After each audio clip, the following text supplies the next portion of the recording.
Tallulah, she goes, Verity, Tallulah began patiently. It's not your job. Right. He has to want to fix himself. Totally. I get that. He seems very passionate, though, right? I do like that in a man. This girl took the red flags and made a dress out of them. She's like, what a beautiful color. It complements my skin. Oh, my God. I'm Melody Carlisle. And I'm Sabrina Bradley. And this is Heaving Bosoms.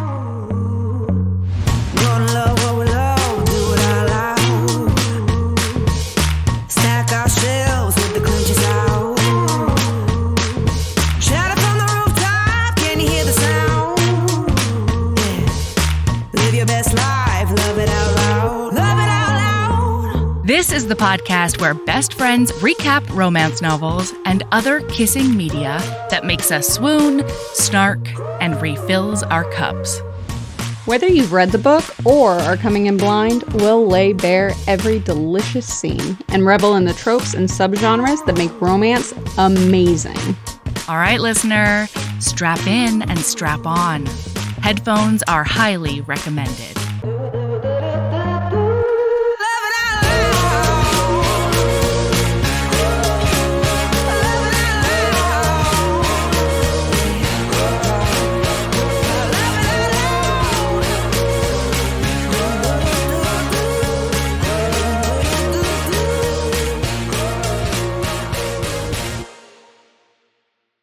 Sabrina. Yes. I might have poison ivy on my face again. Was this from like wood chipping or like weed eating or like doing something? It could be anything. Actually, there's a specific section of my yard that I've known has been a problem area, and I haven't been dealing with it. And then I did maybe deal with it a little bit, and I think I might have gotten got. Sounds like you dealt with it and it dealt with you. I mean, and like, why my face? You know, why? Yeah, that's a rough place to get poison ivy. Yeah, it's on my face, and I think I have a little bit on my side, too. It's bullshit. God. That is bullshit. Listener, are you extremely allergic to poison ivy? If you are allergic to poison ivy? I feel yes. Yeah. Oh. I am one of like the 85% of the population that has a reaction to poison ivy at all. And my reaction is robust. Oh. Yeah. And sensitive, you know. Doesn't take a lot of poison ivy to get got when you're in this body. And this is after every single time, no matter what in my yard, after every single time I'm out gardening, I shower with a specific like poison ivy scrub situation. I wash my whole body in poison ivy soap. Okay. And still it's on my face and my side. Incredible stuff. Anyway, that's what's going on with me lately. Mm-hmm. Should we shout out some patrons? Yeah, let's go ahead and do it. Let's do it. Okay. Hey, thank you to everybody who's part of the Patreon. It seriously means so much to us. And I love the fun that we have over there. So, hey, thanks and welcome to Carmen L. and Kate M. To Christina O. and Sarah W. Alexandra B. and Imani. Missy K. and Caitlin B. Jennifer M. and Jennifer M. Lois T. and Erica D. Yeah. Thank you. Welcome. Super excited. Don't forget, everybody, we are doing the Elizabeth Stevens author hang. If it's not this week, it's next week. I don't know. Keep an eye on social media. All I know is I'm already fangirling. Like, hard. Like, I might excited. die. Am I going to die? Maybe. Yeah, August 23rd. That's so Very exciting. I'm very excited. Oh my God. Okay. We have to do a Patreon on the rest of this series, right? Just like a quickie, just like talking about, because Sabrina and I have both read every single book in the Shades of Sin Hang on, series. Mel. Have you read the book that came out after this? Because guess what? It came out less than a month ago. There's a book that came out after Avaritia? Mm-hmm. Came out less than a month ago. It came out after you and I decided we were doing this book. God bless America. No, I haven't read it. It came up at the end of the book and it was like, hey, did you want to read the next book in the series? And I was like, son of a bitch, I'm already... God damn it, Heaving Bosoms. This is what happens. This is like, we've had a really good reading list this time around. And so I just want to obliterate everything in all of these series. And it's a problem. Oh my God. It's NVIDIA is next. Yes. And it's Tallulah. It's Tallulah. It's Tallulah. Yeah, she ends up with Werner. I just put it on my Kindle. Good job, Melody. Good job. Oh my God, that reminds me. Nemesis Watch is still happening, Mel. No fucking way. What? They still have book 3. Give me the fucking book, miscellaneous random in the world. Just hit the return button when you're done, you know? Just like hit the return button. Don't auto-return it. Be kind, rewind, or whatever. Be kind, return. Is really what we're saying. Take care of your fellow book lover. I've already figured out the math, though. Whenever I have 1 day left on the second book, the third book will show up because it will be auto-returned. Okay. Which means I will start the second book 2 days before it needs to be returned. Why? You can read the second book anytime. Well, see, the problem is I have all of Maiden Lane out, which means I can just keep rolling through it. It just book after book after book after book. But like, if I read the second book in the Spy Master series and then have to wait 11 days for the third book, I might cry, right? So like now, I'm just rolling through Maiden Lane. And then the minute 2 days before the third book comes back to my library, because I'm the first person on the hold list for the third book. 2 days before the second book goes back, I'm reading it. And then 1 day before the second book goes back, I get the third book. And then I'm going to read the third book. And I have not given back 4, 5, or... Well, I haven't gotten 6 back yet. You gave back 5? But you'll have that back. I gave back? Yeah, whatever. Here's to hoping. All I know is I'll have at least 3 books that I can just obliterate. Okay? That's what I need. Did you know that one of the heroes in the Maiden Lane series is a gardener? Because how far into it are you? I think like 10 books. Actually, no, I just had to skip 10 and read 11 because I didn't have a credit. I had to wait until tomorrow to get my credit, but I couldn't stop reading them. And so I skipped 10 and went to 11, Seducing a Scoundrel. And then as soon as I get my credit, I'll read 10 and then I'll go back to 12. So... She's so mad. Were there mild spoilers for 10? Yeah, but that's fine. No. It was either that or stop reading them? Question mark? See, I've had books 4 and 6. Like I held on to books 3 and 4 for like what, 12 days? And I didn't skip. I just don't. You and I are just very. I don't understand your choices. You don't understand mine. I don't understand. I get it. And you know what? Between the two of us, we make one really fucked up reader. Okay. Yeah. So speaking, who loves this series, Shades of Sin? No fucking kidding. Okay. So I don't know if you got this. Is this an audiobook or did you have to eyeball read this? Eyeball. Okay. Did you read the dedication? No. Okay. So, if you haven't guessed, listener, or haven't put it together, this is specifically Avaritia by Colette Rhodes.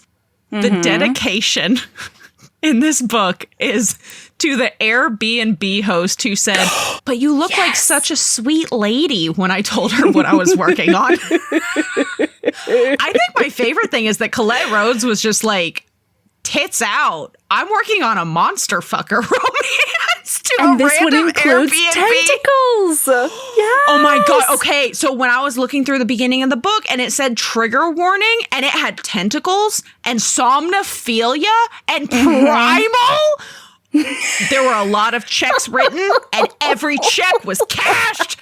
Every check was cashed. Oh yeah. She did a promise of the premise and she did not mess around is what she did. Yeah, and also, listener, if you are a monster fucker, this book is for you. Because this character is a monster fucker, hardcore. So we open, right? So we open in a prologue 10 years ago. And the main character, Verity, has this awful boyfriend, Sebastian. We have to give him a nickname. I can't call him Sebastian this whole book. I know. I mean, can we just call him ex-boyfriend? Her ex. Yeah, that works. Yeah, her ex. Because he's not a Sebastian. He's not. He is called Sebastian, but he is not. Unless in 5 books, he decides to come over to the Shadeland and get with one of these Shade ladies. And then he might be a Sebastian later on. But right now, he's not. He's just named Sebastian. Her ex in this book can get fucked. Yes, he doesn't deserve a Shade. Listen, Colette Rhodes has talked me into a lot before. You know what? I can't even talk, though, because, like, I get talked into a lot, too. Yeah. I do love Deos, and like that was a hard redemption. Like, yeah, that's what I'm saying. Wasn't by Emma Hamm. You want to talk about by a Sebastian? Song of the Abyss or whatever. You want to talk about a Sebastian? Oh, I'm sure he's a supersized Sebastian. Yeah. Yes. Okay, listen, we're in this prologue. And she is in an emotionally and intellectually abusive relationship. And she does not know it. She's 22 and she is dating this guy who's in law school. And he is a mama's boy to end all mama's boys. And don't get me wrong. I love a boy who loves his mama. You know what I mean? But when your mom is an emotionally manipulative narcissist, and you can't see it and you're still a mama's boy, then we're getting into really, really dangerous territory here, including but not limited to him talking to her about bringing his mom on their anniversary trip. Yeah. The fuck? I'm so sorry. Yeah, and she agrees to it because, like, what else is she supposed to do? She's like, okay, maybe we can do a weekend with just us to celebrate her at some point. And, like, here's a surprise for you, Verity. You're not getting that weekend with just Sebastian. His mom's coming to all of the weekends. Like, I don't know why you think that you're ever going to get a weekend alone with your boyfriend. Yeah, for sure. Well, and, like, he's so condescending. She asks about his class, and he's like, it's not like a true crime podcast. He doesn't say that exactly. That's the gist. Yeah. Yeah. It's a really complicated thing that I don't think you would understand. And she's like, I really should have worked harder at how I asked him about this thing because I really am interested. I'm just like, this poor woman. Yeah. So what ends up happening is her mom is The best thing happens. His mom is waiting for her at her house. Long story short, she, on her way back, when she finds out that his mom is waiting for her at her house, she's like, oh my fucking God, I have it so well hidden though. Like, there's no way she's going to find it. Lo and behold, guess what? Her ex's mom does find the thing. She gets upstairs into her bedroom because his mom has no sense of boundaries, went into her room and snooped around and goes spelunking. And found all of her.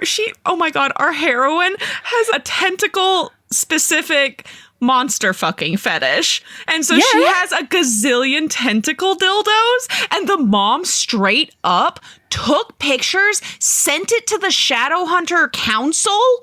Yeah. And now she's kicked out of the Shade Hunters because she's sick and disgusting, according to them. Yeah. So she is broken up with and then loses every single person in the network she's lived with her entire life. Because she's a fucking orphan. She was in Shadowhunter or Shade Hunter.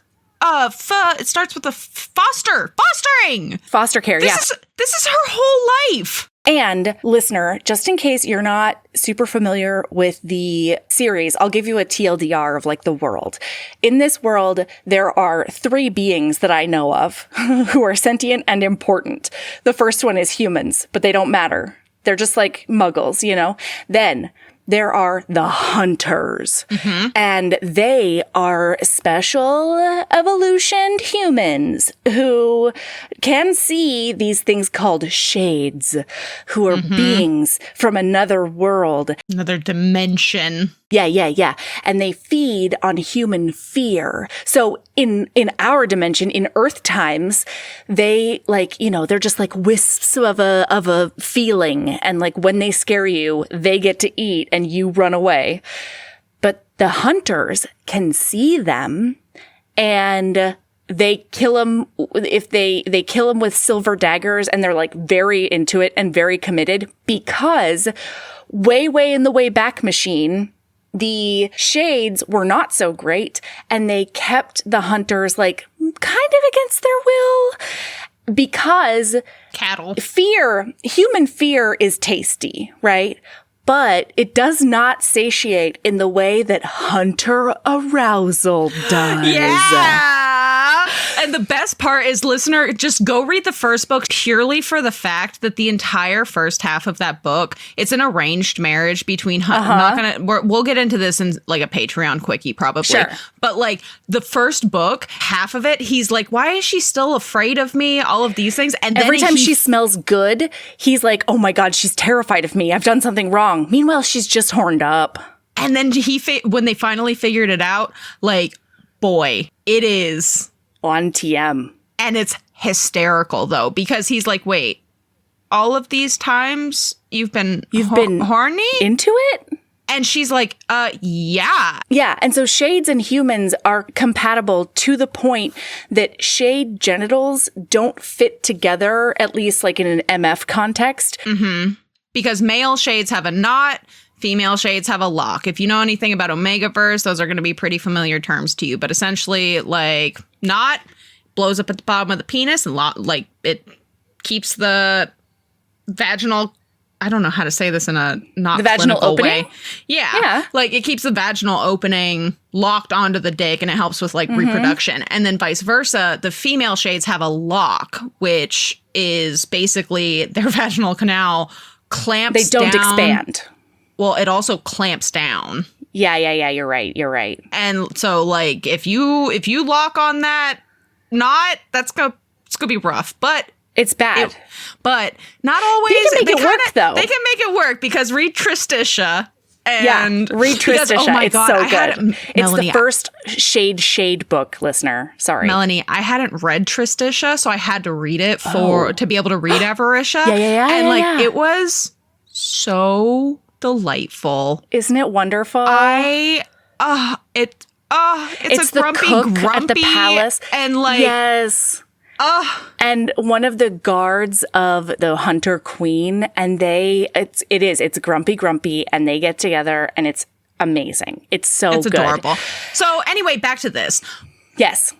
It's 10 years later. We zippy zap. And that's another thing. That's one thing that's really important to the world. There's a couple of hunters that have essentially left Earth for this new dimension, because most of them weren't very good hunters, and they just don't want to be hunters. And so they came. Because there's a subset of the hunter population that like know that they're good for monster fucking, and monster fucking is good. And so they spend their whole lives like trying to hide the monster fucking drawings that they do, or like hide their menagerie of tentacle dildos from the rest of the hunters or whatever. As an example though, like the third book is Austin, and it's not even that he's into monsters explicitly. It's just that he doesn't want to be a hunter. Yeah. Like, he just doesn't want to be a hunter. And so, like, some of the human hunters have left Earth, and they're living in the shade realm. So, we pop in to Verity. And they're bringing color to the shade realm. I'm so sorry. They're just bringing color a little bit, because it's a black and white world. So, we go to Verity. She is a hardcore monster fucker. She's looking for her dream monster daddy. And we've literally opened up in a dream that she's having that is some pretty serious tentacle BDSM. It's primo. It is fantastic. By the way, Melody, this is one of the funniest books. I was literally laughing out loud so many times. It was nonstop. Well, and it's really interesting, because at least in the author's note, the part that I read, she says like she was really excited because the last 2 books have been very like serious militaristic sort of heroines. And she was excited to like take a hard left turn into Verity and like write somebody who's just ridiculous and whimsical and, you know, all the things. And so that's where we are with Verity. Yeah. She's she's feeling a little bit listless though. She feels like she doesn't really have a purpose.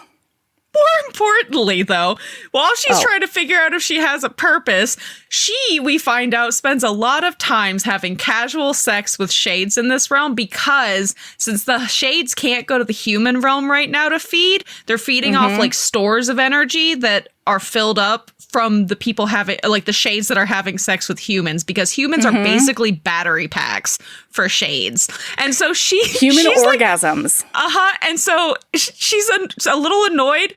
She's a little annoyed because none of the shades are willing to make shadow tentacles for her. I fucking love a heroine who is not afraid to ask what she wants. And she's like, why will you make me tentacles? And they're like, and then this made me laugh hysterically. Because she goes, it's the same line. I know it is. Wait, was that my job? Had I inadvertently gotten into sex work? I wasn't opposed to it, but it did feel like the kind of decision one should make intentionally. This book birthed a new tag, and it's sex work accidental. Love it. Okay, my favorite line from this section is her saying that when she asked for tentacles, it says, one of them had told me it was beyond dated and unfashionable, which is the dumbest thing I've ever heard.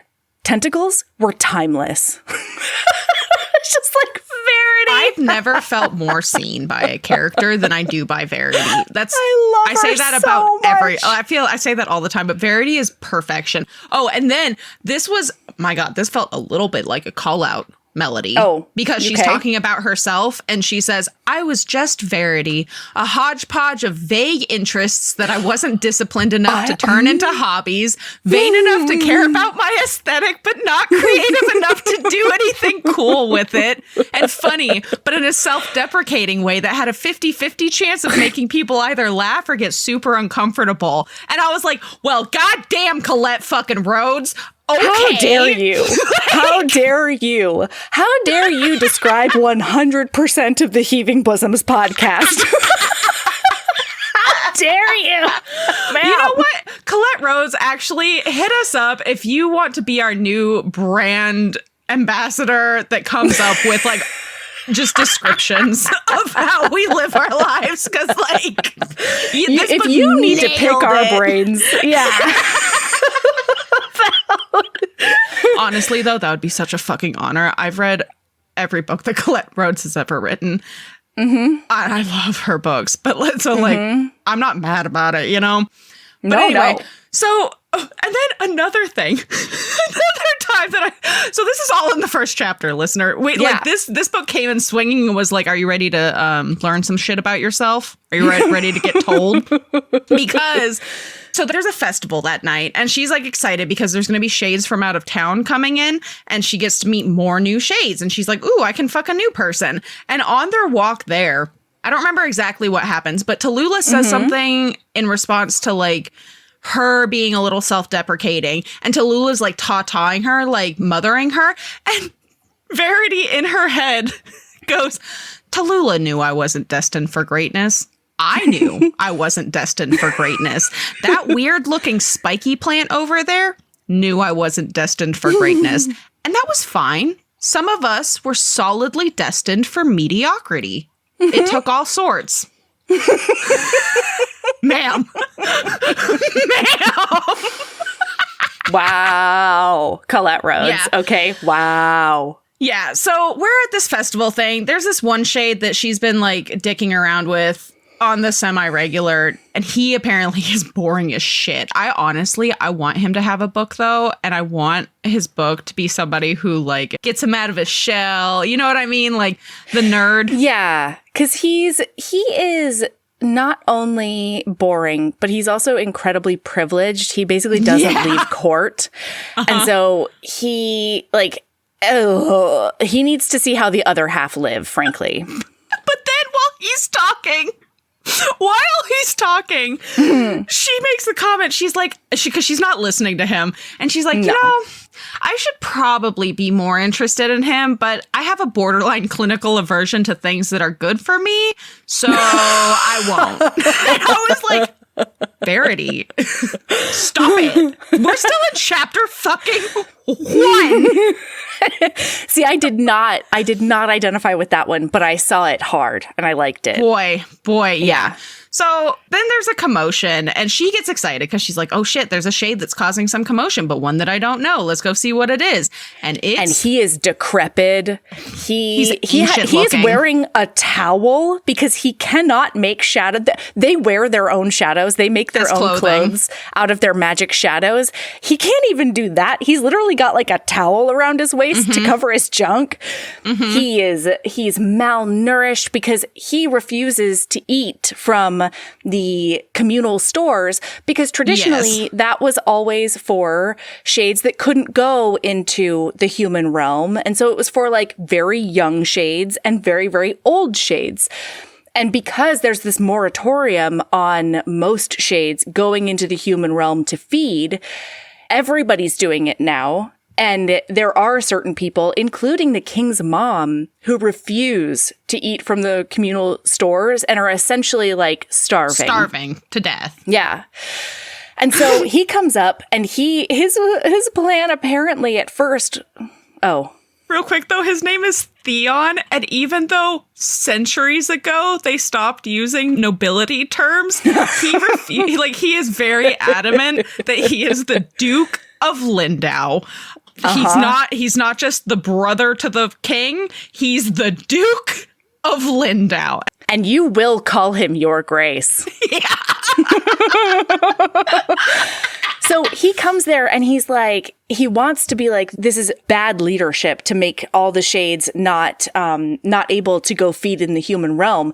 But instead, he gets his knickers in a twist and he decides, I want a hunter of my own. And while she's watching him, she does think to herself, oh no, I'm going to feel sorry for the bad guy. I can feel it in my poor decision-making bones. And again, I felt very seen. Very seen. Very seen. Oh my God. And then he's like, I want my own power source. And everyone's like aghast. And then Verity jumps forward and she's like, I'll go. I'll be on power source duty, she says. And everyone's and everybody else is like, are you sure? And then he grabs her by the neck and he's like, yes, yeah, I am kidnapping you. You are my captive now. And she's like, nope, still going. She goes, ooh, are we playing hostage and kidnapper? I can roll with that. And he goes, I am kidnapping you. He snapped. A little late to the party, but oh well. And then he's like, this power source is mine now. And she's like, still going voluntarily. And then on top of that, she thinks to her friend Mira was like, maybe you just need to like find a sense of maybe you shouldn't be in the palace anymore. And she thinks to herself, while this is all happening, this was probably what Mira had meant when she suggested I look for a sense of purpose outside the palace walls. Fucking this guy back into the land of the living was going to be my purpose. And I took that responsibility seriously. My dude was going to come so hard, he'll see shadows for a week. I love her so much. He's like dragging her away and she's like, wait, I have to pack my stuff. So he's like, okay, fine. And get my cat. She has a cat. She brought a cat to the shade realm. Fester. Nobody has seen a cat ever. Yeah, they don't have pets in the shade realm. So he's like, fine, you can go get your stuff, but you're still my captive. And she's like, okay, I'll be back. Okay, so bye, Schnookums. And then she goes in and there's like all the hunters being like, you can still back out right now. And then Tallulah, she goes, Verity, Tallulah began patiently, it's not your job. Right. He has to want to fix himself. Totally. I get that. He seems very passionate though, right? I do like that in a man. This girl took the red flags and made a dress out of them. She's like, what a beautiful color. It complements my skin. Oh my God. Oh, by the way, Tallulah Verity is a maximalist. She has a ton of shit. And they're like, maybe, what if you just only take like 1 or 2 boxes? And it's she's the like, essentials. And she's like, all of it's essential. What are you talking about? Oh my God. And then as they're leaving, Damon, who is one of Theon's half-brothers, also brother to the prince, or not the prince, the king, is like, I'm going to come visit you tomorrow and see how you're doing. And Theon's like, no, you won't. And she's like, he will. Mm-hmm. He's coming tomorrow. It's okay. She's already like, shh. Yeah, and she's like, listen, I can manage him. This is not going to be a problem. So as he's walking her back, he says, you do realize that you are my captive now, I confirmed, because Verity didn't seem to understand the magnitude of her situation. Right. I volunteered to be your captive. The corner of her mouth twitched, and the motion was quite enchanting. You clearly don't know what you were volunteering for. You are my captive. You will live here forever, and I will feed from you at my leisure. Well, if you say so, she shrugged dismissively. Oh my God. And so we get back to I'm so sorry. I just saw another line that I really liked. Dude, this is good. It's a problem. I knew this episode was gonna be like 50% fucking quotes. It's a problem. I mean, oh God. So it said she's thinking about, like, she's moving into the room. She's thinking about her options and stuff. And she says, I doubted Theon was going to need any encouragement. His options were basically fuck me or die, but I still wanted to make an effort. She's thinking about, like, putting on lingerie or something for him. Yeah. Saving lives was good, honest work, and I wanted to treat it with the respect it deserved. And then, oh my gosh. Okay, so she's in this fuzzy pink robe. She's in these fuzzy pink slippers, right? Because she hasn't gotten dressed up yet. But while she's meandering around her room, she finds the staircase. And she walks up this staircase. And when she opens the door, Theon's lounging on his bed in his room. And she's like, oh, okay. And he says, good, you came to service me. Mm-hmm.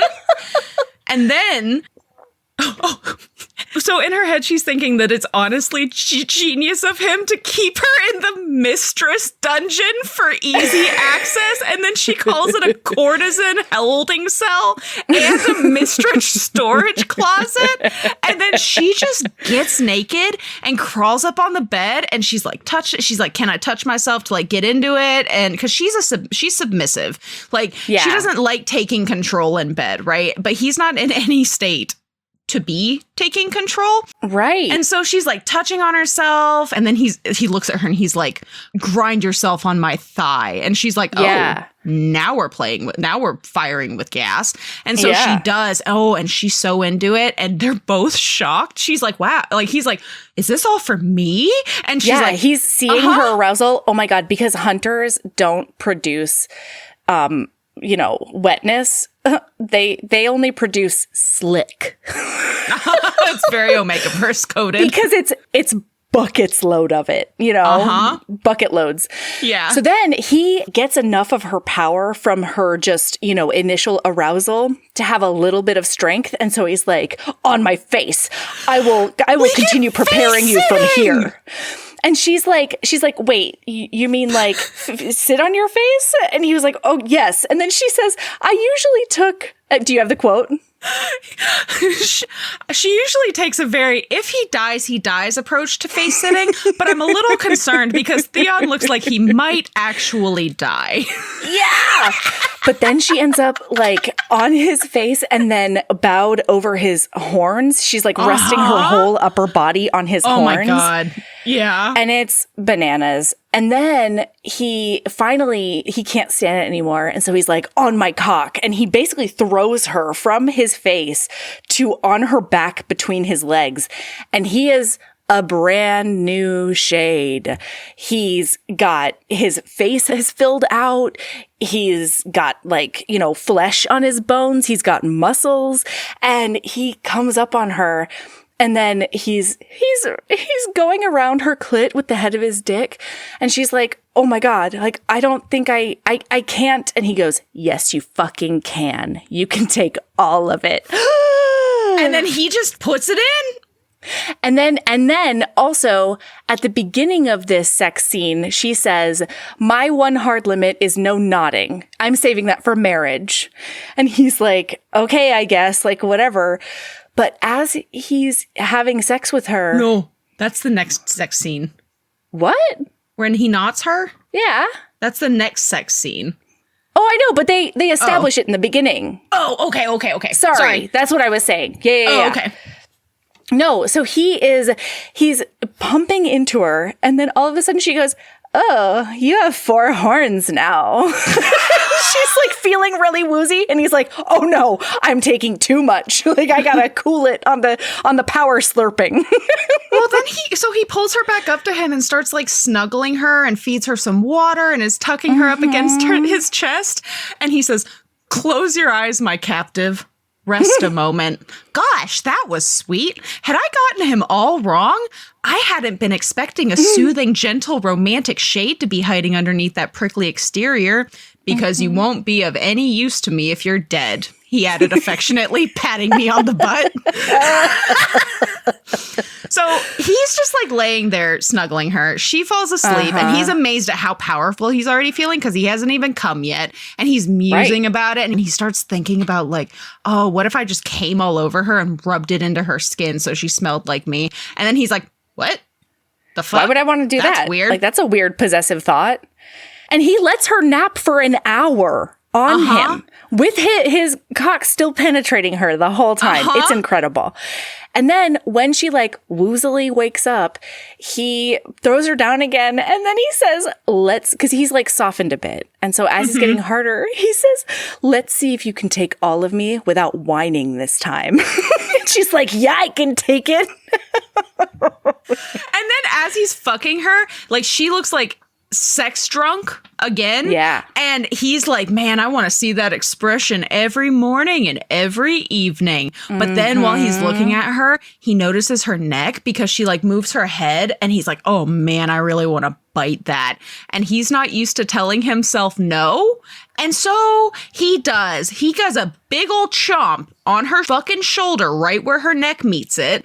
And he's like, oh, wait, she doesn't like nodding. She doesn't want me to knot her, though. So I'm going to go ahead and pull out because I'm about to knot. And she grabs him and she's like, it's too late now, buddy. You may as well knot me. And he's like, oh, fuck yeah. So he just like goes at it. And knocks the shit out of her. And when she bites him, she's saying like, oh, fuck, because it like feels really good. But she doesn't know if he understands the gravity of what he just did, what that gesture means. Listener, if you haven't read this book, this series up until now, this is one of those series where there's a mate mark. And if you bite somebody mid-coitus, you are now mated.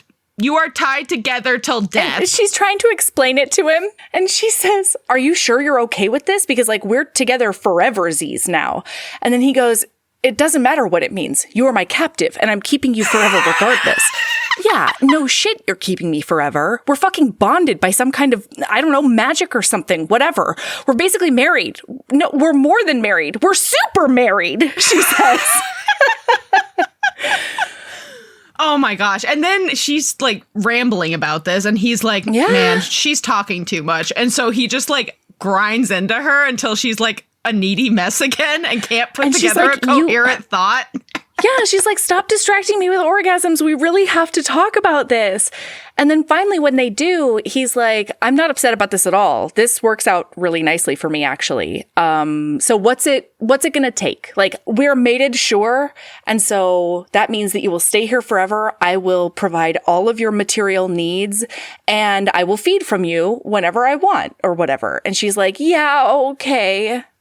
Well, and like, so her thing when she was, before all of this happened back at the palace was like, I'm a little bit materialistic. And so like, I need somebody who's going to be able to take care of those needs. And so he says to her, what is it you require to be content here? A grander room? A separate wing for your pet beast, perhaps? Special foods? Jewelry? Name your price. I am one of the wealthiest shades in this realm. I will take care of you in all ways, and you will feed me and stay here with me. Make your demands, my captive.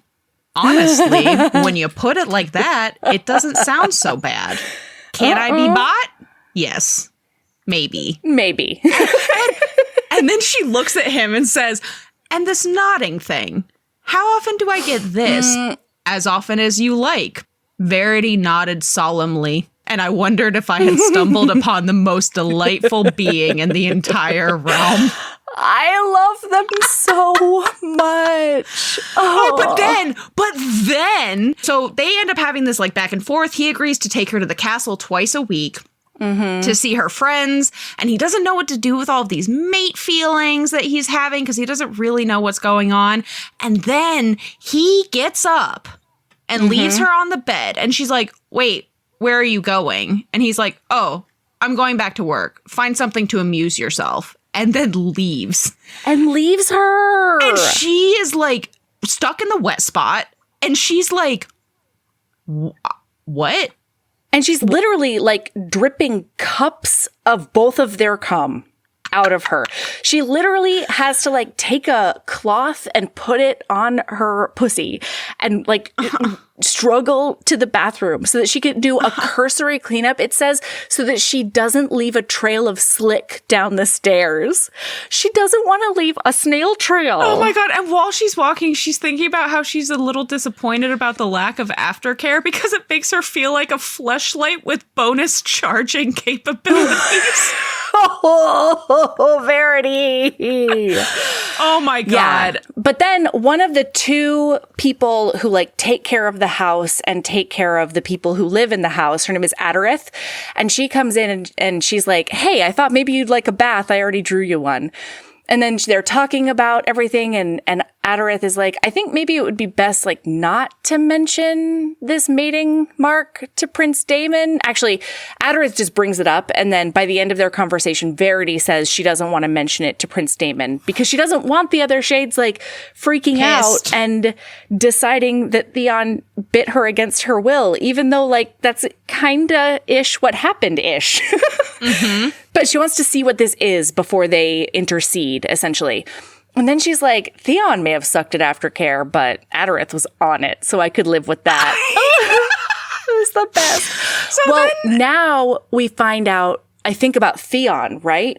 Don't we find out his backstory? We'll just give you the backstory. Doesn't like timing doesn't matter because we get dropped little hints throughout the book. Basically, Theon, so in Shade Society, it's very much like whoever's strongest wins and is in charge. Right. Because Theon was the crown prince.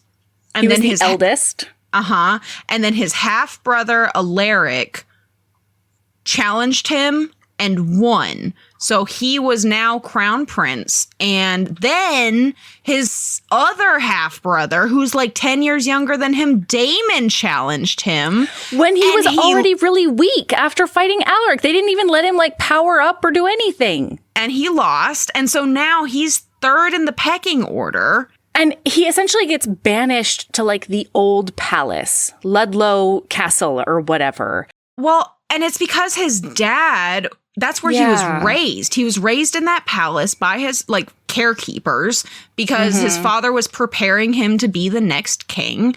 And then when he lost all of the things, Alaric and Damon stayed at the main castle with good old daddy.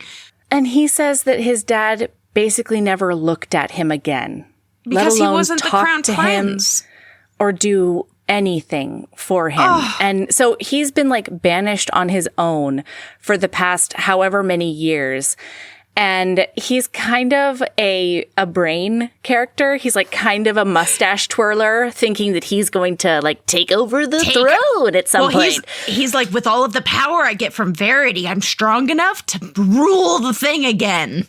Yeah. But then he's like, however, because we have seen a bunch of like uprisings in the previous books and like, you know, some people who want to overthrow the king. And he's like, but I have no patience for them because I can talk shit about my brothers and I can plan to overthrow them, but like nobody else can, you know? It's like very I don't want to do rivalry. that. Yeah. I'm not going to support you in your overthrowing of him. And I also don't want your help. You're terrible. So then Damon basically comes by the next day and she's wearing a jumpsuit that like covers her mark. Turtleneck. Yeah, they have this conversation where Damon's like, "Oh, can I speak with you alone outside?" And Theon's like, "No, you may not." And she's like, "Don't get aroused. Like, you don't want him to know how toxic you are and how much you like that." And then as she's walking out, he grabs her by the waist because she's like, "Yes, of course, I will go talk to you on the porch." He grabs her by the waist and he says, "Don't you forget who you belong to." And then he takes a big sniff because she immediately just puddles in her pants. And she's like, "Why am I such a toxic beast? Like, I love this so much. And I know it's a problem, but also I love it. And like, I don't know." Yeah, it's beautiful. And then it's basically Damon just checking on her. Like, "I'm going to be coming to check on you semi-regularly, blah, blah, blah, blah, blah." So then we see a scene that we've kind of already talked about where, you know, it's the people where he's like, "You're not allowed to overthrow him. I'm going to overthrow him. But you're not allowed to talk shit." And then we find out that Theon is a brilliant inventor. Mm-hmm. He has like a laboratory downstairs. Uh-huh. And so we see him in his little lab, and then the cat Fester comes and steals some of his lunch, and he's like, "Herbity, gerbity, gerbity," and he like grabs the cat after like chasing it around his lab for a while. After saying, "Halt, beast." And so he grabs the cat and takes it upstairs to like shove it at Verity and be like, "Keep control of your animal." But then he gets into the like in the dining room where she's having lunch, and she's like, "Oh, are you going to join me for lunch?" And then he just makes the declaration. He's like, "From here on out, we are having lunch together every day." And she's like, "Okay." "Oh, thank you so much for asking me. Wow." Like, that's fine. He's like, she's so sassy with him. I love it. I love it. And he loves it too. There are so many times in the book where he's like, "She didn't give me the proper amount of deference, and for some reason I didn't care." I don't care at all. This book is so wonderful. It is. Then we find out where they're invited to the castle for dinner the next night. And he's like, "Well, obviously we're not going." But he doesn't say that out loud. And he sees how excited she is. And he's all disgruntled. But he's like, "I'm not going to take away her happiness. So I guess I have to go to the castle." And then he gets a little sad mopey. Yeah. Because he's sad because he's like, "Why can't I excite her the way that the thought of being around her friends excites her?" Yeah, why can't my company be enough for her? But like, also, I'm going to make every single one of her flights of fancies come true. Well, then it's the next day. We zippy zap. And she's like, "Oh man, I think that Theon," because she's always been somebody who, oh God, talk about feeling seen, has been described as too much. Yeah. And like people get tired of her.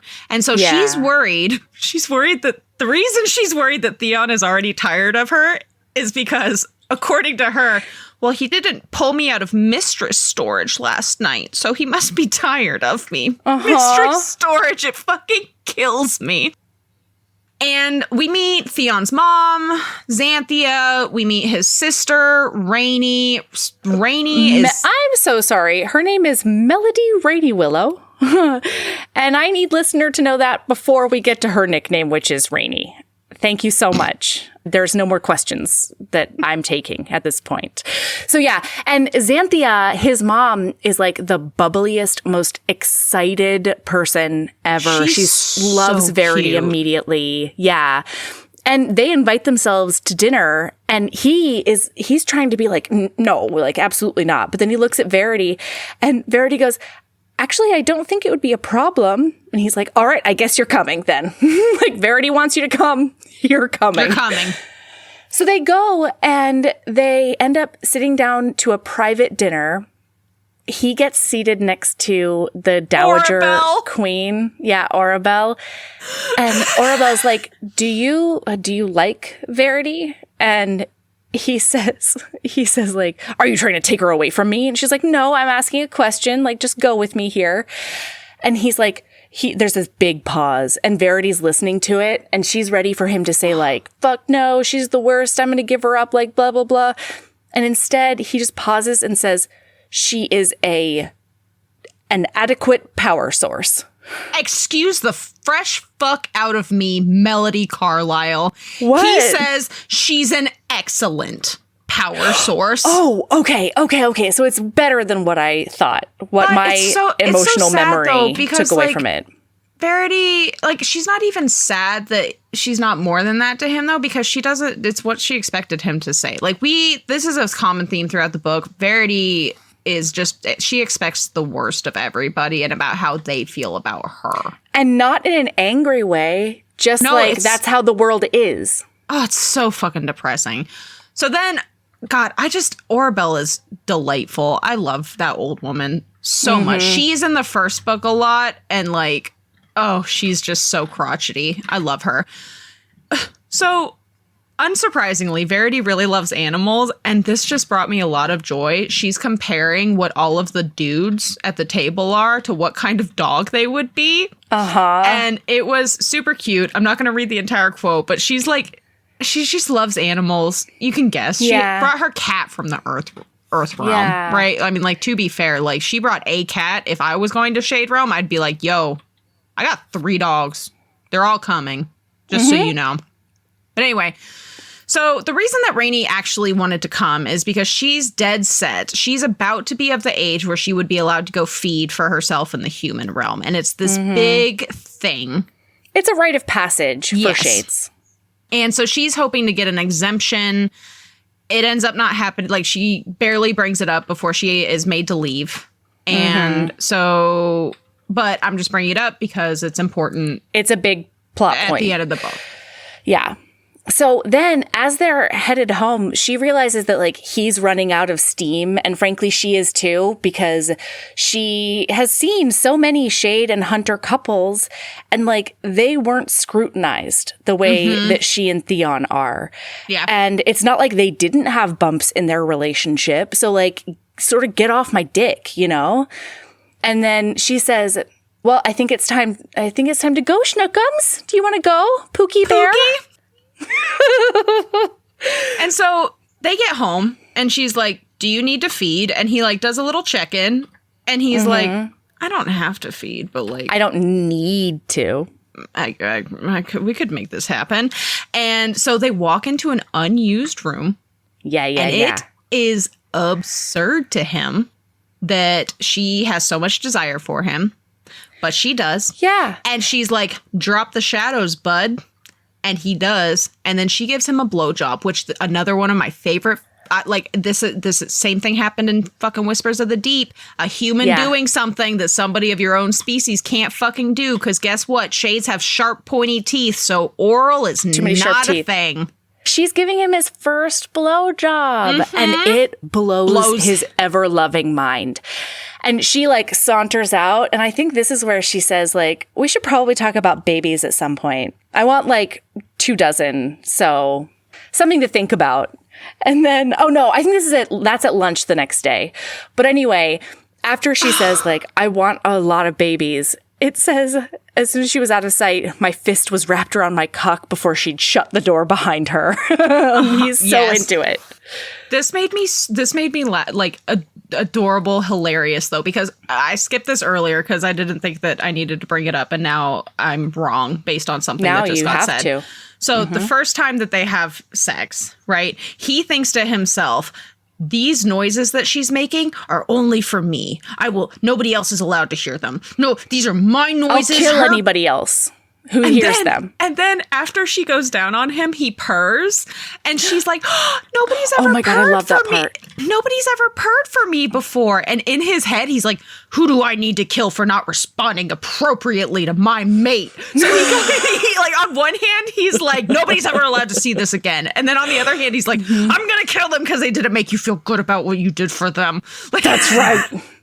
I'm obsessed with them. So then the next day, he's watching her garden because she's a little Melody. And she's just meandering out there, looking at all the plants. And he is thinking to himself, because he's starting to put a couple of things together. He's like, I wonder why she came with me. Because, like, she's clearly beloved by everyone at the castle. She's not leaving because she doesn't want to be there. She was unhappy. Yeah. Why is this? And then he sees that one of the bad guys who's trying to overthrow, but nobody else is allowed to overthrow, except for him. And he takes off after him. And he sees him specifically surveilling not only the castle, but specifically Verity. And that's when he loses his shadow mind.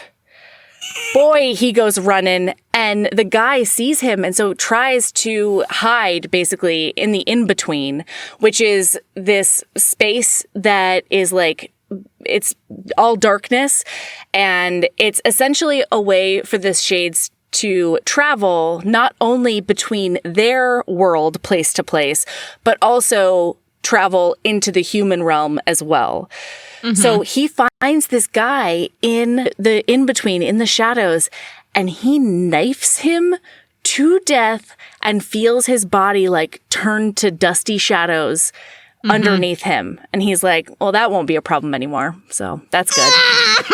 He'll never threaten Verity again. Yeah. And then we see a conversation. Oh my God. We see a little conversation that leads to like the most incredible thing, because he realizes he doesn't know a whole lot about her. And so he's like asking her questions, and she realizes what he's doing. And he's like, I can't put her in a little box. She's too distracting when she's just herself. I need to be able to like label her and categorize her.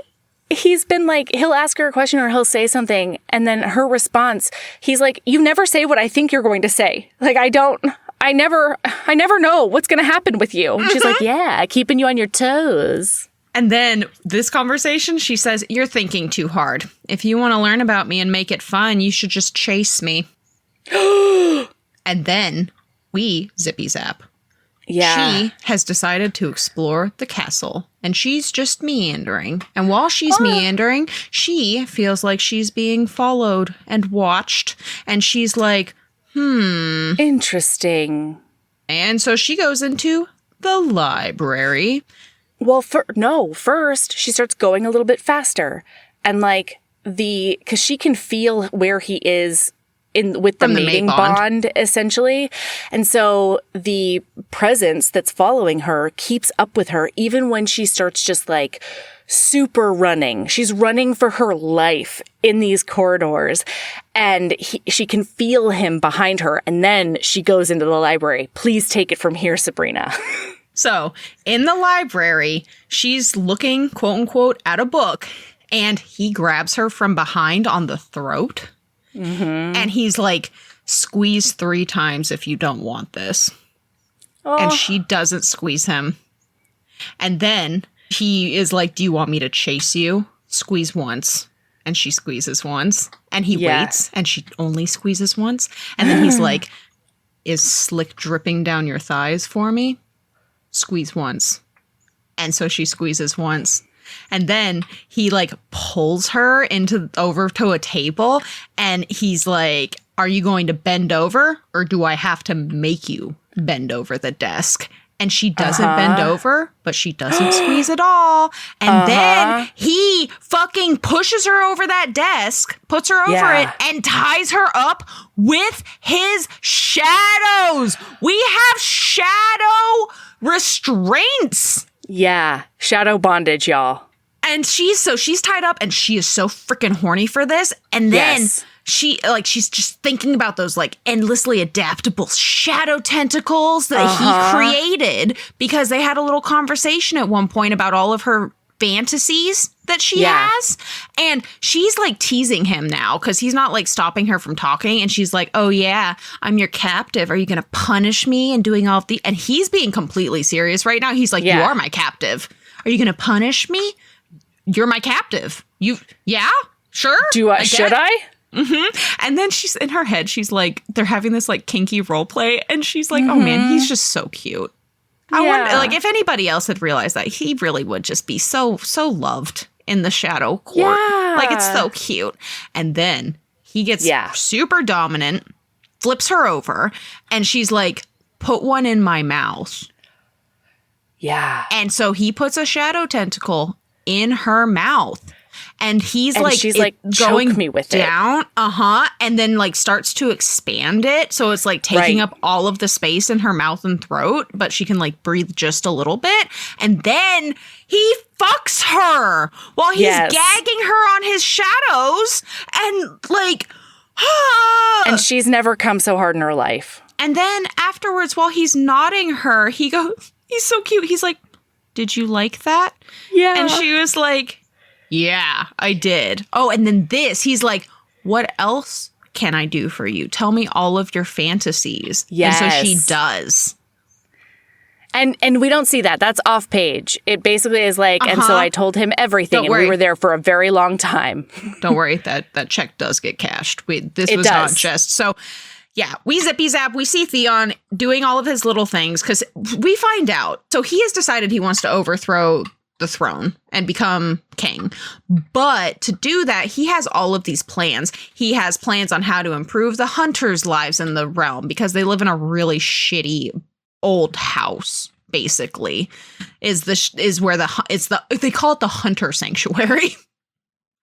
Oh, yeah. And so he's like, wants to improve their life in the realm. Where can we grow food for them so we don't have to get all of it from the human realm? What, like, we can improve energy store efficiency. What jobs can humans have? Like, yeah. And most importantly, what is the punishment for breaking the laws that protect humans? Hunters. Yeah. Yeah, hunters. Yeah. And here's what I found to be fascinating about this part of the plot line. This whole, like, Theon is planning to overtake and overthrow his brother situation.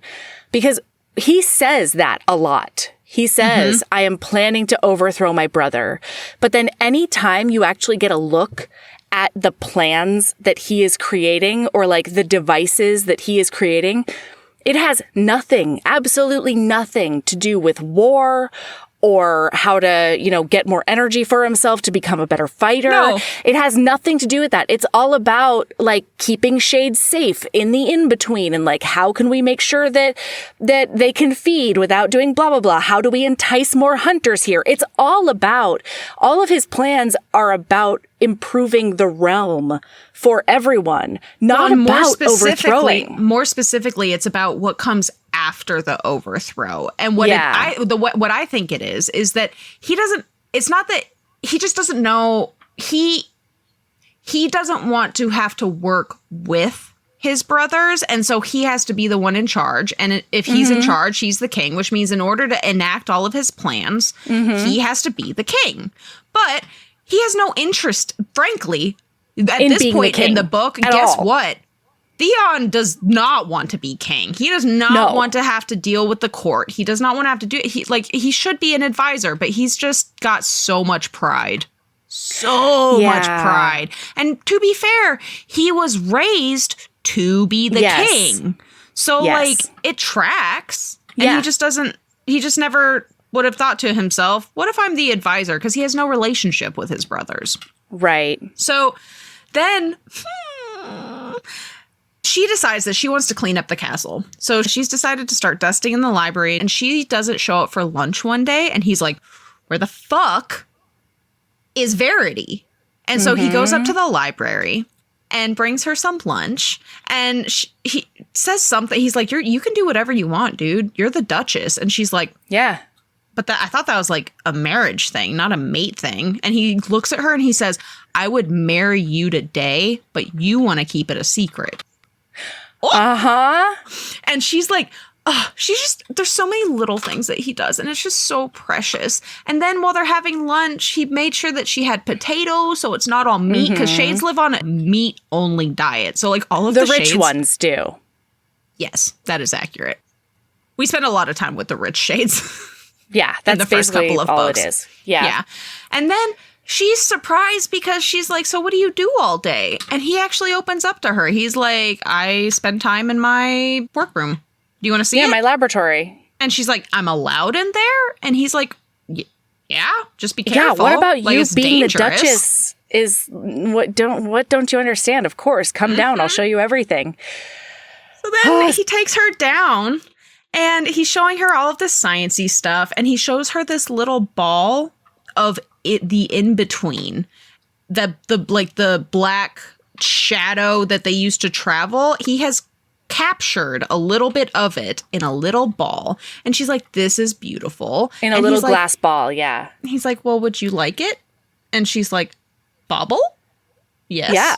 Love a bauble. And then he makes her a freaking necklace to keep it in. He just is a jeweler as well because of how handy he is.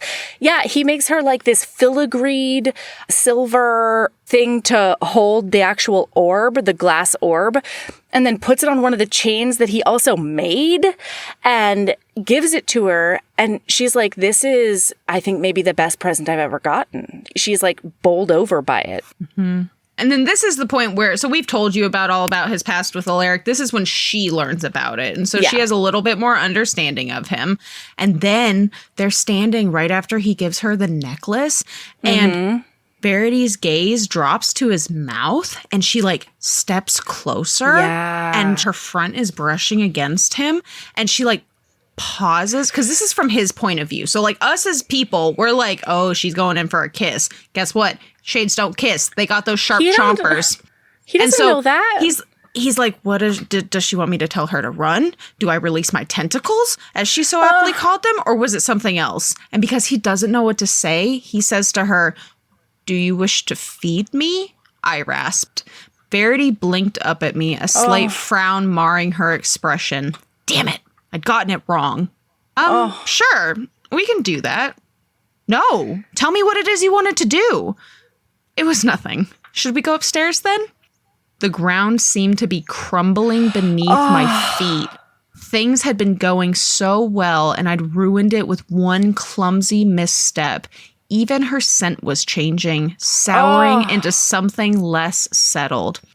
I did not intend to ruin your mood, I told her solemnly. And it's just like... And she's like, no, it's fine. And she goes upstairs. And she's like, I am being not irrational, but she understands that her feelings have nothing to do with him. This is a lot of like baggage that she has emotionally from that early relationship because she knows that shades don't kiss. And so and especially since he's been so sequestered even after the hunters got there, she knows that he probably doesn't even know what a kiss is. And so she's a little bit mad at herself for like losing her cool and letting her past get in the way of that moment. And she's just like, I'll figure out a way to make it better. At the same time, she's also kicking herself a little bit, though, because she knows that kissing isn't a mate thing. It's a love thing. So they're mates, but they're not in love. And she was expecting affection from Theon when he'd only ever offered passion and a comfortable life. And she decides that she refuses to rock the boat because she doesn't want to ruin their burgeoning friendship. By the way, after she walked away, Theon, the cutest grouch in the whole entire world, decides to make her another pretty necklace, hoping to revive whatever moment it is that he muddled up because he still doesn't know what she was going to do. Yeah. And it's precious. Because like in the court, there's not a bunch, but there's a couple of human shade couples at this point. So like in the court, they know about kissing, but he's so just locked. He's so isolated. He's so isolated. Yeah. And then, so she wakes up horny as hell because we find out Theon was pleasuring her while she slept, and now he has her all tied up with his shadow tentacles, and she says that he's such a good listener because guess what? One of her fantasies was somnophilia. Boom! Oh, yeah. Yes! And she says, you're such a good listener. And he says to her, better not get used to it since you're my captive and you belong to me. Okay, Theon. Well, and then... So then he goes down on her. Well, hang on. Okay. Hang the fuck on. Yeah, please. Because he's like, you belong to me. And she's like, who do you belong to? And he says, I am yours, my captive. Your mate, and you are mine, and one day you will be my queen, and I'm going to keep you very, very happy, and you are going to keep me very well sated. aren't you? Ooh. And then he starts going off about like in her ear. He's like growling into her ear. He's like, how many children do you want? And she gets wetter. And like, then he's like, you'll make a very good mate for me indeed. And she's like, she's super into it. But also in her head, she's like, he's only saying this because this that is awkward sexy moment. stuff. Well, Right. also like to make up for the awkward moment. Yeah. And then we get tentacle penetration, listener, because he doesn't want to make her sore with his ginormous cock and knot. And he's like, you don't get my cock today. This is gonna about fuck you with this. Yeah. Yeah, because she realizes he can't feel, like they can't feel through their shadows. She is so aware that this is just for her. Yeah. It's so sweet and wonderful. And it's like making so many of her fantasies come true that no other person that she's had sex with has even been willing to contemplate. And it's just like, of course Theon would do that from his perspective. Of course. And then we do get some aftercare because once they're done, he picks her up and they go take a bath together. And again, I love this so much. He checks in after all of these things because they're like in the bath and he's like, did you enjoy that? And she's like, I did. Did you? It's okay if you didn't. You can tell me. Because like she knew that somnophilia was one of the more out there things that she had said on as one of her fantasies. And like she was pretty sure that he wouldn't be interested, but he's like, I like having control of your pleasure. I like that you're at my mercy, that you come when I want you to come, that you take what I give you. They're not urges I've experienced before. And she's surprised that he doesn't have all of this experience. And then we find out he hasn't had sex in 20 years. He tells her that. And she's like, why have you gone on so long? And he says, I never had much interest before you. Yeah. Because they're mates. Because it's fated. It's so cute. Yeah. Well, and in addition to that, it's also because he's been essentially disgraced and banished. And he's like, before, I didn't really want to get with any shade who only wanted to get with me because I was the crown prince. And now I'm not really interested in the sort of people who would like, you know, seek me out because I'm like not the crown prince anymore. Yeah. Like, yeah. So yeah, it's just so great. So we zippy zap. It's the next day. Damon is here to check up again. And they're out on the balcony. And Theon comes out there and sits down on a chair and like pulls her into his lap and is like snuzzling into her neck while they're all talking. And then Theon and Damon they're actually having like a super chill discussion.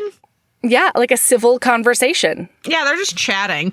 And then Theon's like, oh yeah, I'd murdered one of those guys trying to overthrow the throne. And Damon was like, because he was trying to overthrow the throne? And Theon's like, no, because he was staring at well, he doesn't say my mate because nobody knows. He's like, he was staring at Verity. And Damon's like, yeah, that tracks.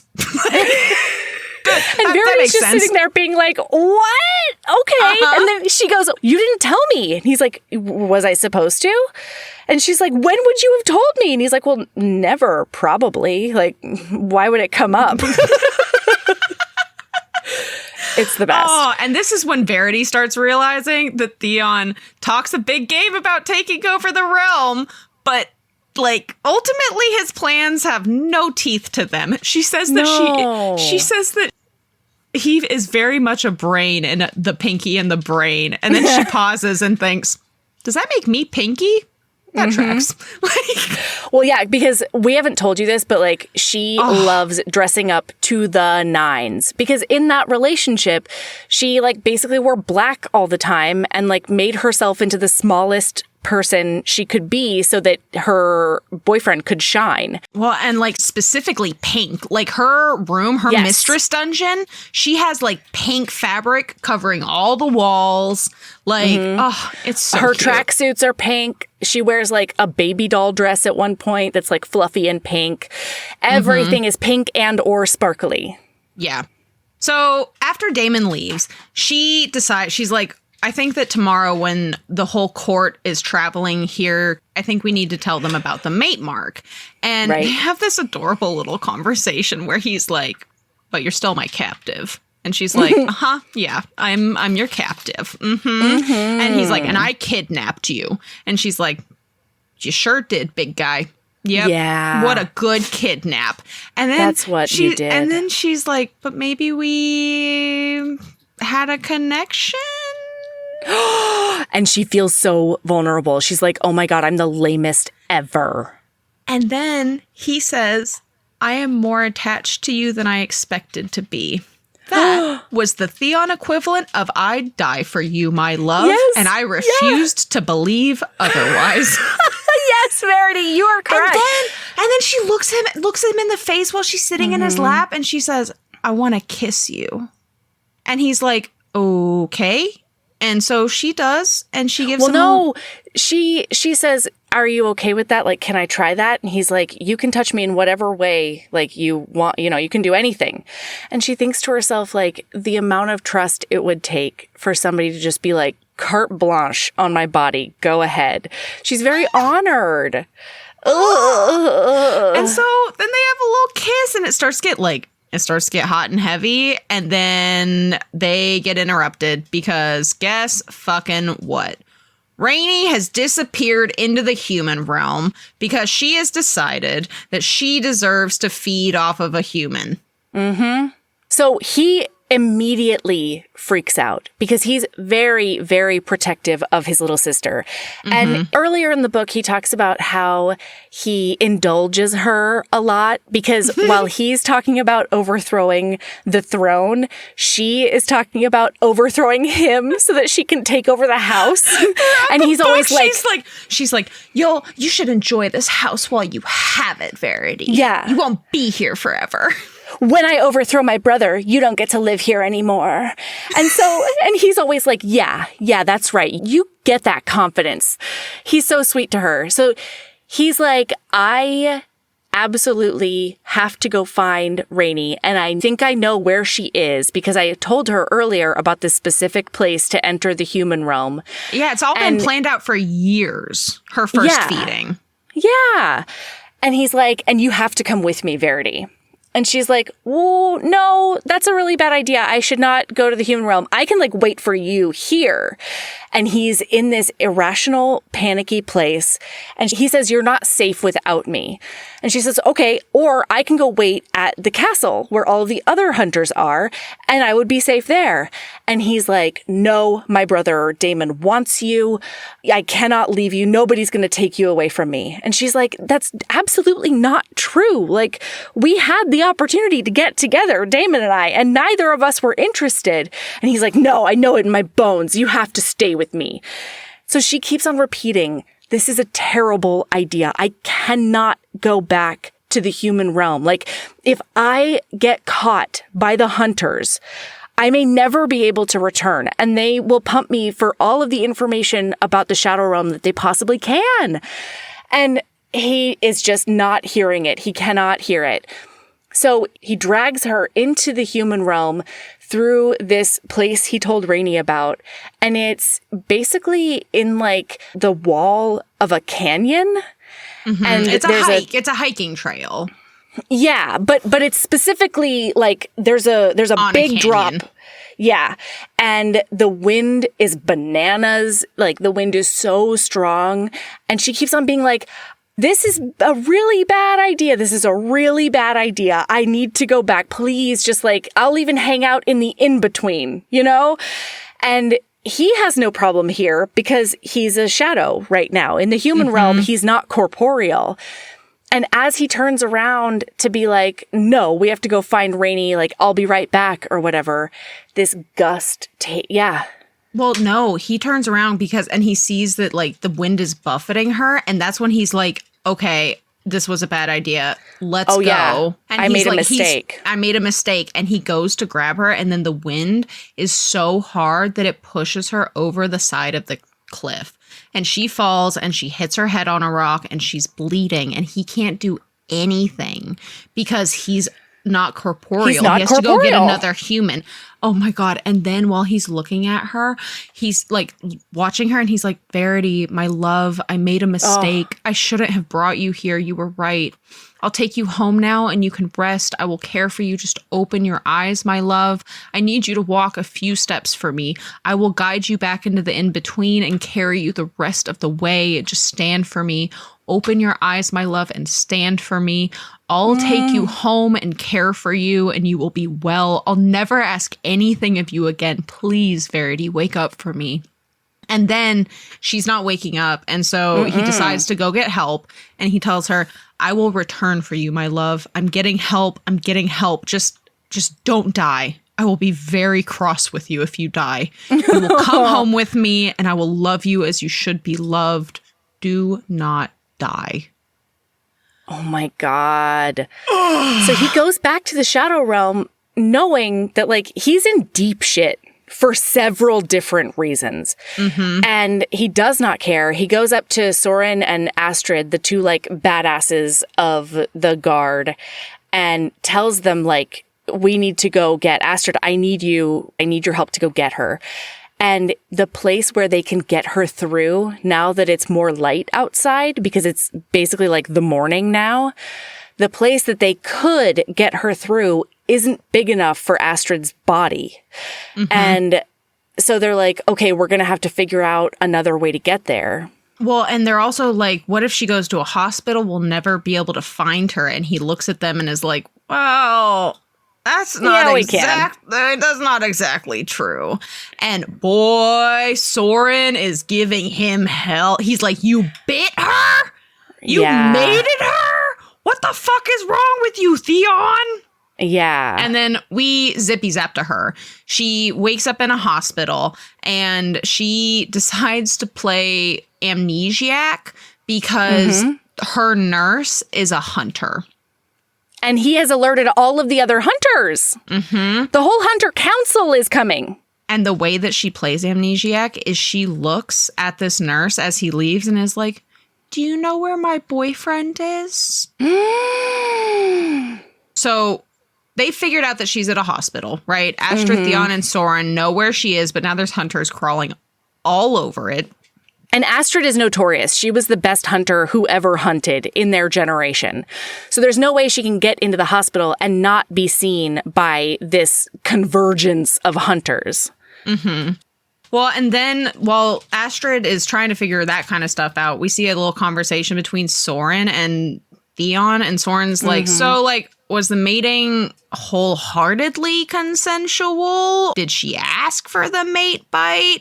And Theon is suddenly realizing that although she didn't make a fuss about the unexpected mate bite, he's putting it together that it's because she just didn't expect anything better for herself. And she hadn't considered her own happiness at all.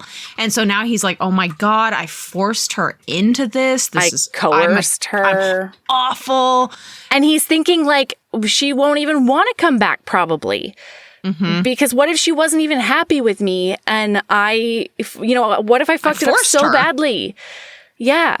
That she doesn't want to come home. And he thinks to himself like, I will take any punishment as long as she's happy, whether or not she comes back. So we zippy zap. Theon is now in Shade Prison until he's needed to track Verity down. So because of this whole thing, the Shade police, basically, they go to investigate his house and they find all of his plans, but he's never written down any of his plans to overthrow anything. It's plans for like all of the things like that we have described previously, and most specifically, the plans of punishment for shades who endanger the human hunters. Yeah. And Alaric's the king. Alaric comes into his cell and they have this little heart-to-heart about like, I should have done better by you. Right? Like it's like I should have made more of an effort to reach out to you. I'm the one who shunned you. And so everybody else shunned you. And I should have brought you into the fold. And I really messed it up. And Theon is like, it's bygones now. It really doesn't matter. And then Alaric says, the council has taken the decision away from me because they think I'm biased. and they found your plans for punishment. And so it really doesn't look good. I'm trying to talk them out of a trial, but like it looks like that's where we're headed. Well, and Theon specifically says, how ironic that I wrote my own death sentence. Yeah. So then we go back to Verity. She's in the hospital and she wakes up to her ex coming in and being like, Verity, I missed you so much while you were on this hiking trip, because we're definitely not only boyfriend and girlfriend, we're engaged. Like, we're so happy together, and we have been forever. There's been no break in our relationship at all. And she asks him about his mom, and he says that she died about 6 months ago. And then he says, I bet this is sort of bittersweet to you because, you know, she was kind of terrible to you. And in fact, it's been a weird few months now that she's not the one controlling my movement and image and stuff. And I'm learning a lot about like what people think of me in her absence. And she's like, oh boy, I do not have time for this, but okay. Like, wow, you still love me? And he is trying to give her information about like how they're going to move going forward because she is in trouble. She defected. She, you know, they know that if she remembers this, she knows. You got kicked out for tentacles because they're stuck in the past. No, I totally understand. But, you know, she left the human realm for the shadow realm. Oh, they're just assholes. Yeah. Yeah, it didn't register. That's what you're talking about. I thought you were talking about the 10 years ago. No. And so he's saying, like, yeah, things are a little bit up in the air and we're going to have to figure it out because of this hiking trip. And she's just like, he's trying so hard to make it seem like we have never had problems. And she thinks to herself, like, is he trying to do this because the hunters like want information from me, or is he doing this because he actually still wants me? Like, this is really confusing for her. And he says that she's going to be checked out soon, and so he's going to bring her like clothes and stuff for that to happen. Oh my God. And he brings her the worst shit to be walking out of a hospital and after being laid up in a hospital. It's like business casual shit. Like, and it's boring and it's uncomfortable. And like, and the bra is 3 sizes too small. Mm-hmm.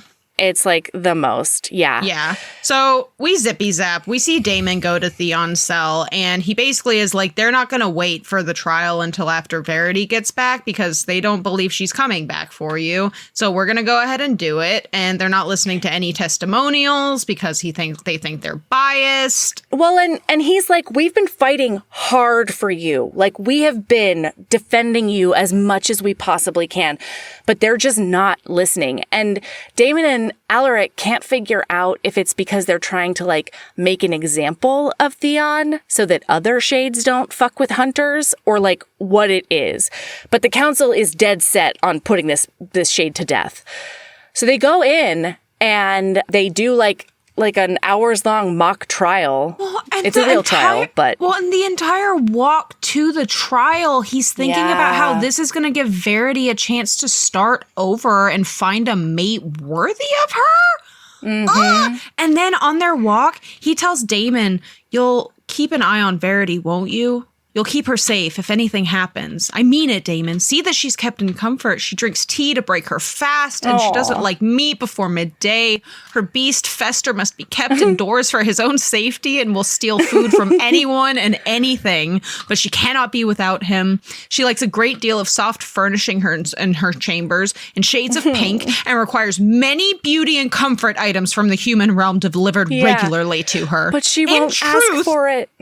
If she doesn't receive such items, she won't complain, as she has very low expectations of kindness and generosity, and it is imperative that you vastly exceed them, and she deserves only the best. And then Damon cuts him off, and he's like, what if we just run? I mean, Damon's already been saying, like, I'll help you escape. And Theon has been saying, like, no, they'll know it's you, and I'm not going to risk you like that. And so Damon's like, I cannot hear you talk about Verity like this. It's breaking my entire heart. Let's run. And Theon's like, no, I'm going to face my punishment because he thinks he deserves to be punished. He put her in danger. He got her injured. He's the one who got her captured by the hunters. And he fully thinks that he should be punished. And when he dies, she should have the opportunity to start over because the mating bond will then be severed and she can have a new mating bond with a new shade. So he's not really even fighting for his own acquittal at all. But still, thankfully, the trial takes like hours and hours and hours. But then we zippy-zap back to Verity.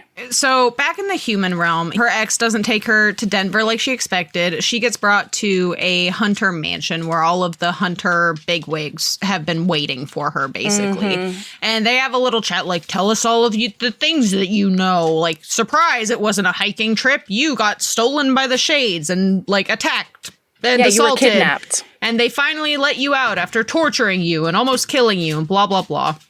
Because they think she has amnesia, and so they're trying to either catch her in not having amnesia or trigger make a memory. Her side with them. Yeah.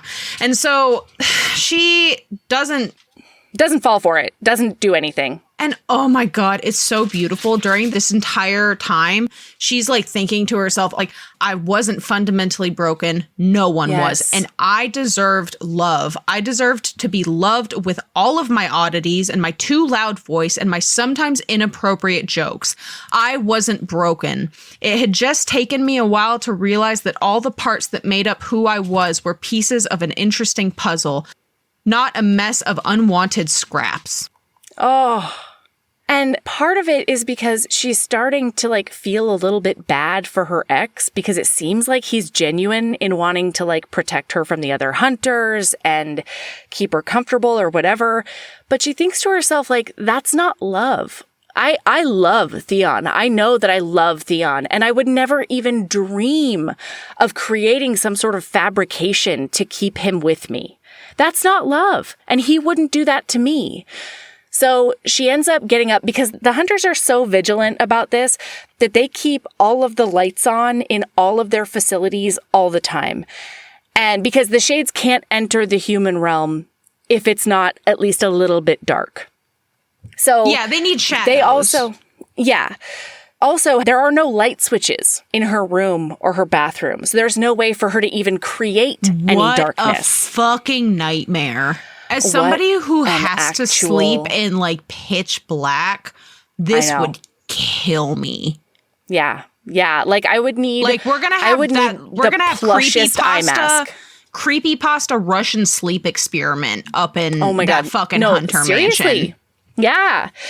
So she goes into the bathroom because she's just like trying to get a little bit of time. She just wants a moment to herself. I was like screaming sitting in my chair. I was Same. like, find a tiny room! Throw the glass ball! Find the tiny room! Yeah, because she's still wearing it. And so she gets into that room and she's like, I mean, I gotta try to get back no matter what. So even if I break it and it doesn't work, it's okay. I have to try. So she takes her necklace and she busts it.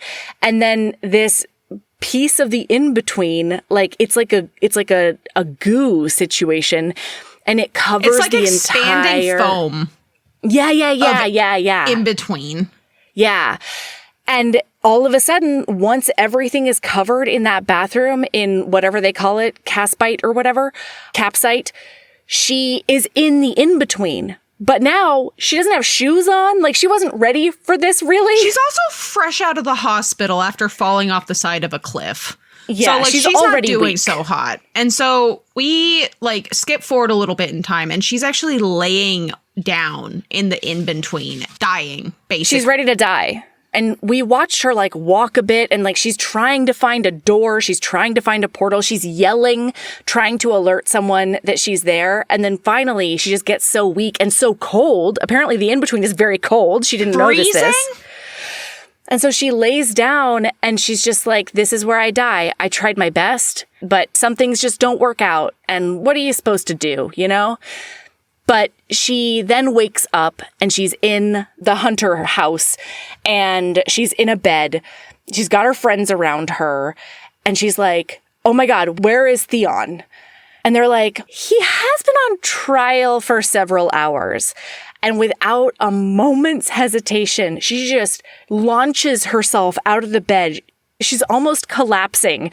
She's like a baby fawn. And as she's going to find Theon, she thinks to herself, Theon thought of himself as the villain in Alaric's story, but he was the hero in mine. And sometimes heroes needed to be rescued too.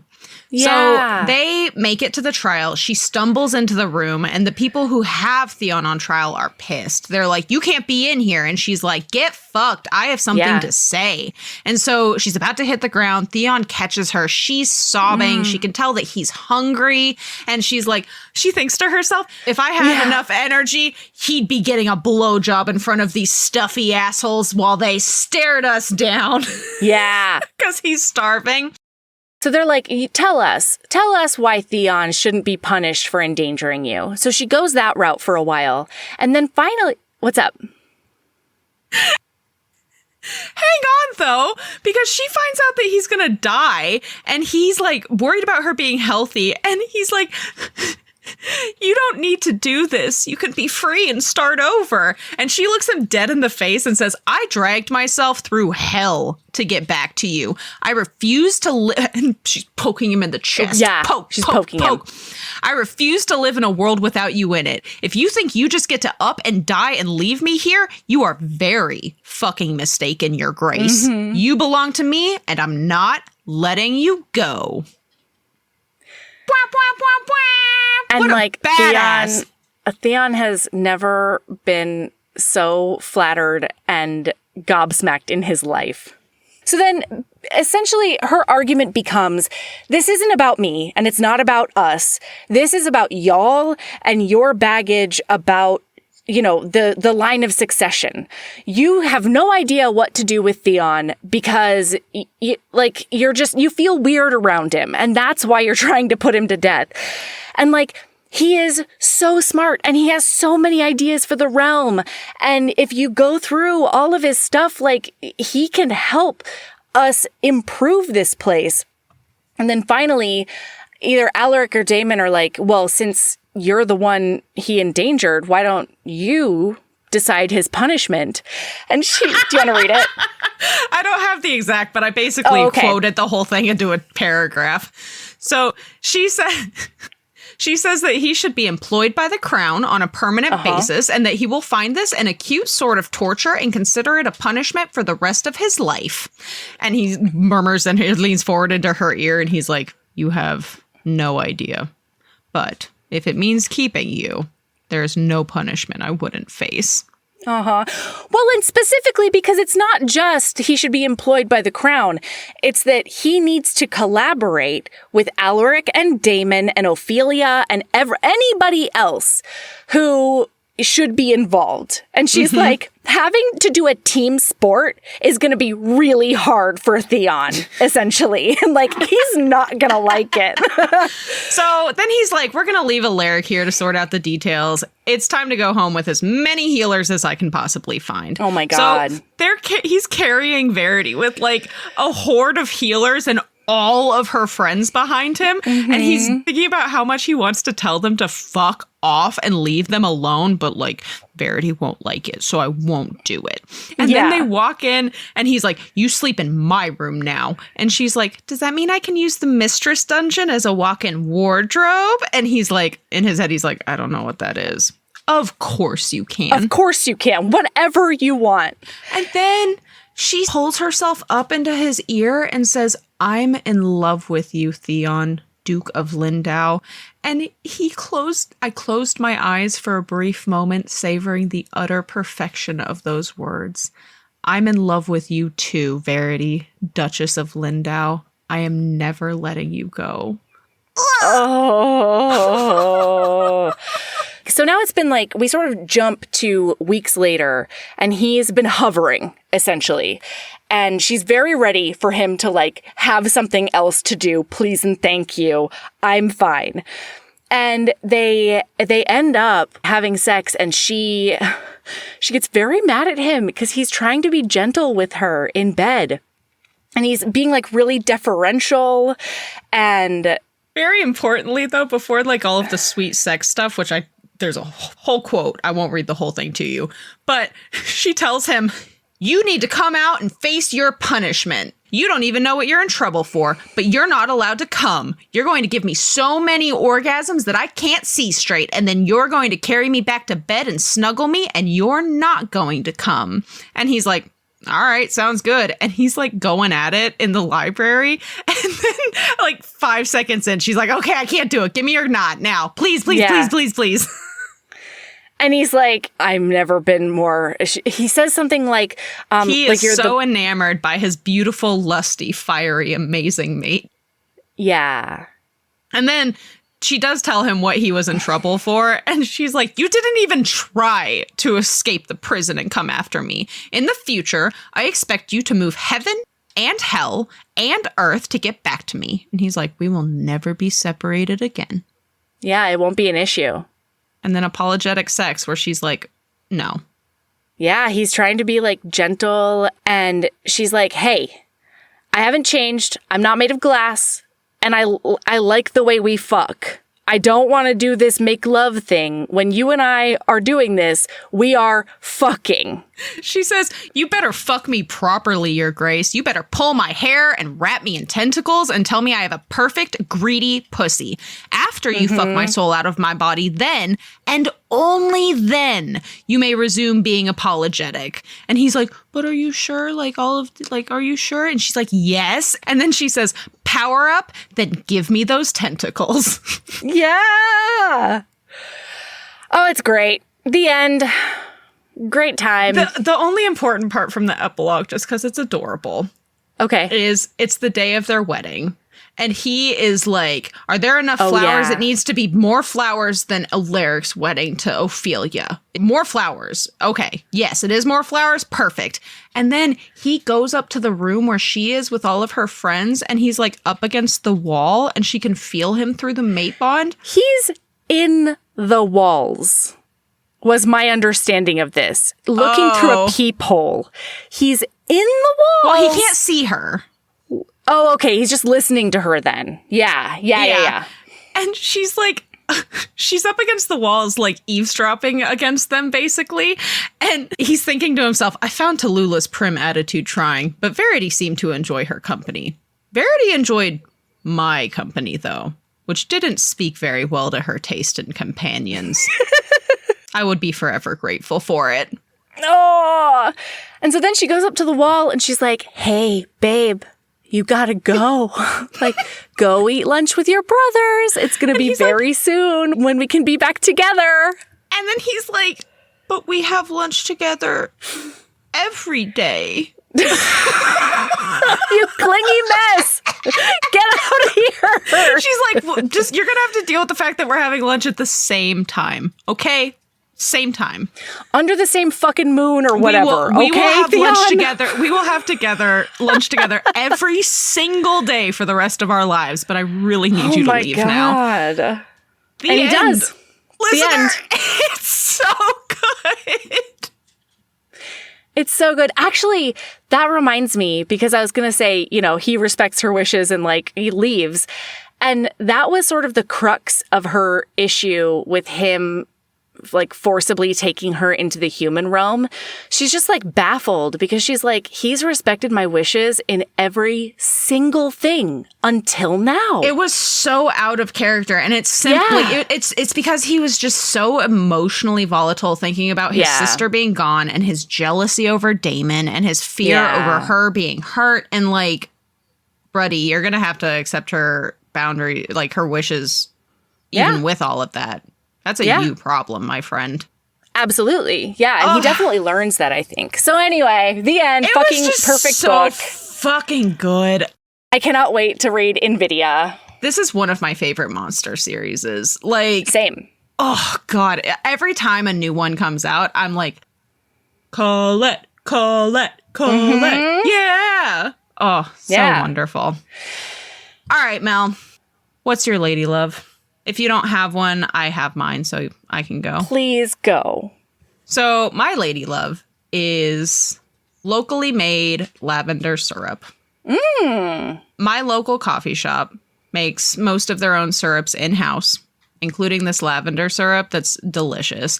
And I know that listen, okay? I know. It is not hard to make lavender syrup, okay? I know. I'm aware. I literally have all of the things to make lavender syrup in my house right now. I have roughly 2 pounds of dried lavender and enough sugar to put myself 6 feet under, okay? I know. I got, but I'm not coming for you. Just, just for the record. Every time, I know I could make it so much cheaper. But listen, I live in the South. It's summer. It's 90. It is right now, right this very second at 9:08 p.m. It is 87 degrees outside. I'm not turning on my fucking stove. No. Period. Oh my God. So I bought some more lavender syrup from there. And I bought just a bottle of lemonade, sugar-free lemonade. And I've been having lavender lemonades in the afternoon. And my lady love is just a lavender lemonade. It's delicious. Love it. And I love it. And nice. Yeah. Yeah. What's your lady love? My lady love is Mario Kart with the kids. Oh my God, I love that game. So I have never played in my youth, never at all, nothing. I was not a video game. And now, up until this point, it's been fun because I can play with Ember, but it's always been something I need to manage a bit because Valor wasn't quite old enough to have the coordination to do it and be happy while doing it and not think she's just an utter failure no matter what anybody says to her. So we discovered recently. For her, every track is Rainbow Road. It's okay. At that age. I mean, truly. Yeah. It's been very, very... Actually, she really likes, I think it's called the Mute track as well. I don't know why she loves it so much, but it's almost like this space age kind of situation. Anyway, so we recently have discovered that we have officially entered the time in our family when all of us can play Mario Kart. And it has been so fun the past couple of days because Michael's been doing Lorcana tournaments and stuff. So I've had the kids at home by myself. And I'm trying to come up with cruise director shit to take them to or whatever. But it's really hot right now as well. And so I needed a few indoor activities. And my God, not only has it been super fun to do in the moment, but tonight at dinner, usually we have to direct the conversation quite a bit or they'll just sit across from each other bickering about bullshit, about nothing, okay? About the well actually and semantics and it's nonsense and it's so frustrating.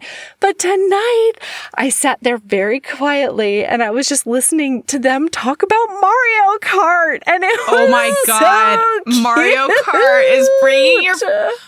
Kart is bringing your family together in a way that it tears apart other families and friend groups. That's fair. I admire that. So maybe in a few months, we'll see about Mario Party. Who knows? That will be... wild. Is what that'll be. I can't wait to hear how that goes. All right, listener. Keep being a badass and love yourself as much as you love being unabashedly a monster fucker. Yeah. Keep being a badass and love yourself as much as you love taking those red flags and making the most beautiful outfit out of them. Woo! Fashion. Fashion. High fashion. Bye. Bye.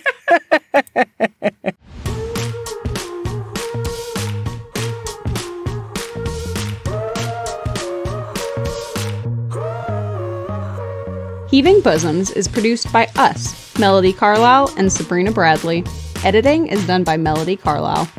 Our theme music is by the incredible singer-songwriter Brittany Fonts, and our art is by ultra-talented author Kate Pryor. If you like our show, remember to follow us on your favorite podcast app, rate us 5 stars, leave a nice review, and of course, tell all your friends about us, even if they don't read romance.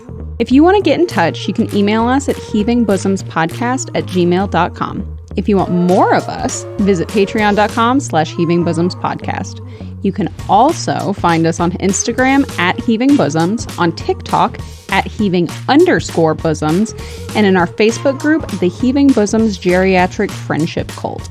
Head over to our website to sign up for our newsletter, get our Reading Embrace printable, and check out my audiobooks at heavingbosoms.com. All right, we'll be back next week with more swoons and snark. See you then.